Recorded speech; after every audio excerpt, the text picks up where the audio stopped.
Assalamualaikum warahmatullahi wabarakatuh. Salam sejahtera untuk kita semua. Semoga kita selalu dalam lindungan Allah Subhanahu wa Ta'ala. Dan tak lupa pula kita haturkan junjungan kita kepada baginda Nabi Muhammad SAW. Untuk mempersingkat waktu, perkenalkan, nama saya Fiskayanti, NIM A41124039, kelas C Prodi PG PAUD. Di sini saya akan menjelaskan materi tentang demokrasi Indonesia dan penegakan hukum yang berkeadilan. Pengertian demokrasi. Demokrasi berasal dari kata Yunani, demos dan kratos. Demos artinya rakyat, kratos berarti pemerintahan. Jadi demokrasi berarti pemerintahan rakyat, yang rakyatnya memegang peranan yang sangat menentukan.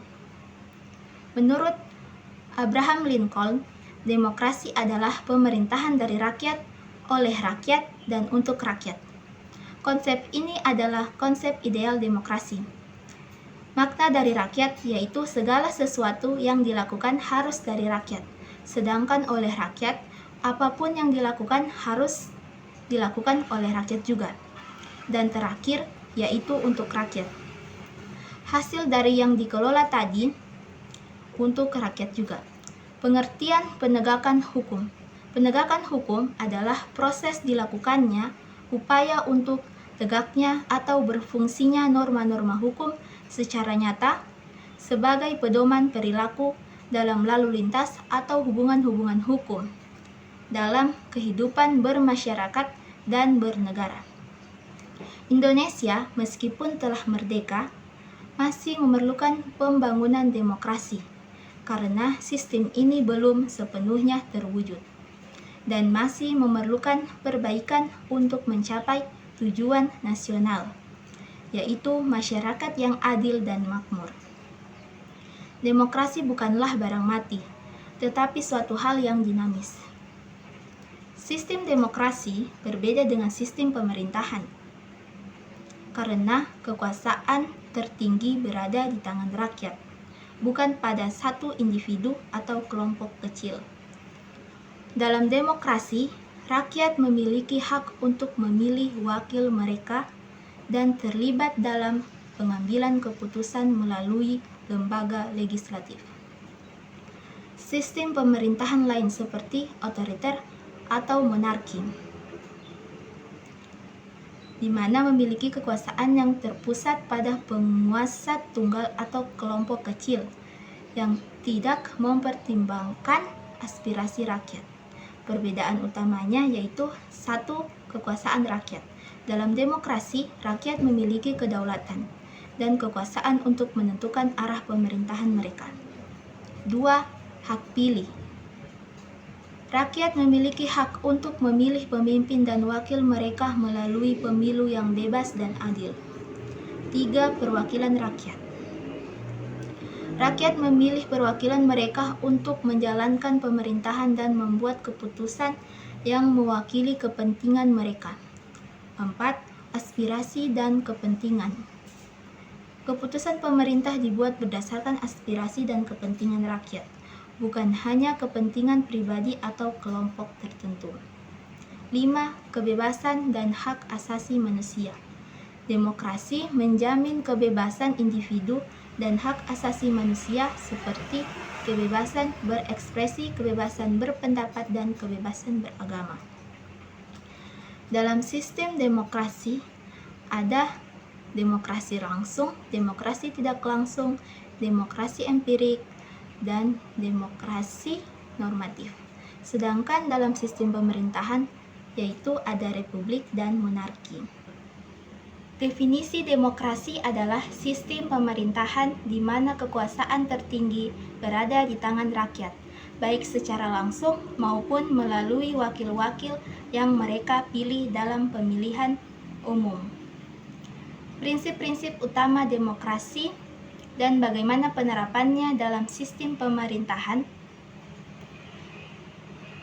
Yang pertama yaitu kedaulatan rakyat. Prinsipnya, kekuasaan tertinggi berada di tangan rakyat. Penerapannya, pemilihan umum diadakan secara berkala untuk memilih presiden anggota legislatif, dan pejabat publik lainnya. 2. Pemilihan umum yang bebas, adil, dan berkala. Prinsipnya, pemilu harus menjamin kebebasan memilih dan dipilih. Penerapannya diselenggarakan oleh lembaga independen seperti KPU Indonesia dengan sistem yang transparan tanpa tekanan atau kecurangan. 3. Perlindungan hak asasi manusia.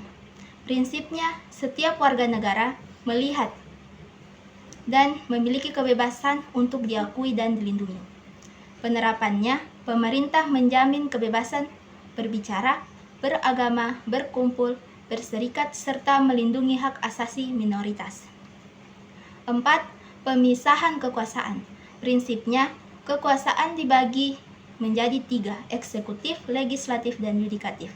Penerapannya, eksekutif, presiden dan menteri menjalankan pemerintahan. Legislatif, DPR membuat undang-undang, dan yudikatif, Mahkamah Agung dan lembaga peradilan menegakkan hukum. Indonesia sulit menyikapi korupsi dan penyalahgunaan kekuasaan karena beberapa faktor internal dan eksternal.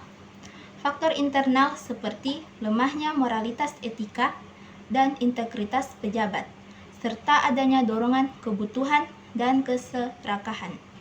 Sedangkan faktor eksternal meliputi budaya patronis, kurangnya transparansi dan akuntabilitas, serta lemahnya pengawasan. Bagaimana pendapat kalian mengenai kasus undang-undang yang diubah kemarin, ketimpangan sosial dan penyalahgunaan kekuasaan tersebut? Pendapatnya tidak setuju dengan perubahan undang-undang yang dilakukan secara mendadak karena merupakan penyalahgunaan kekuasaan. Cara yang tepat untuk menyikapi hukum agar tidak memihak pada kalangan bawah. Pertama, meningkatkan kesadaran hukum. Masyarakat perlu memahami hak-hak mereka dan bagaimana sistem hukum bekerja. 2. Memperkuat pengawasan.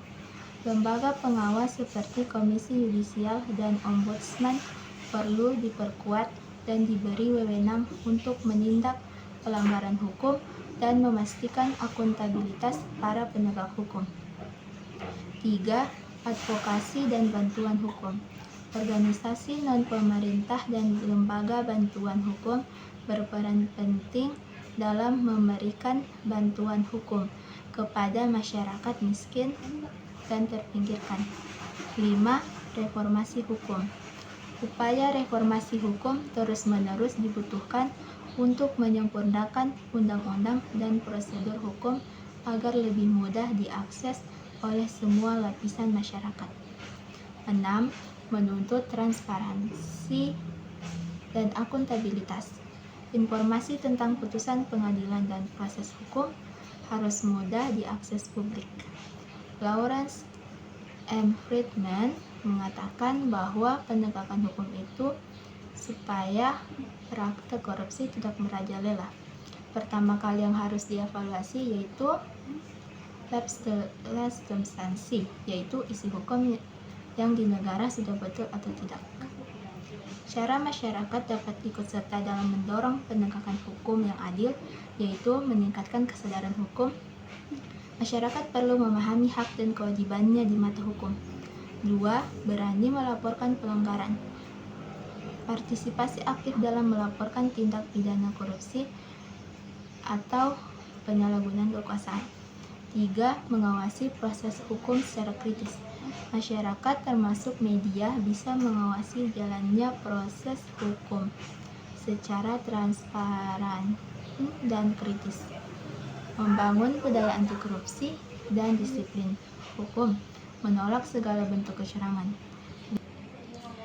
Dari materi yang telah dipaparkan tadi, kesimpulan yang dapat saya ambil yaitu demokrasi adalah suatu pemerintahan dari rakyat, oleh rakyat, dan untuk rakyat.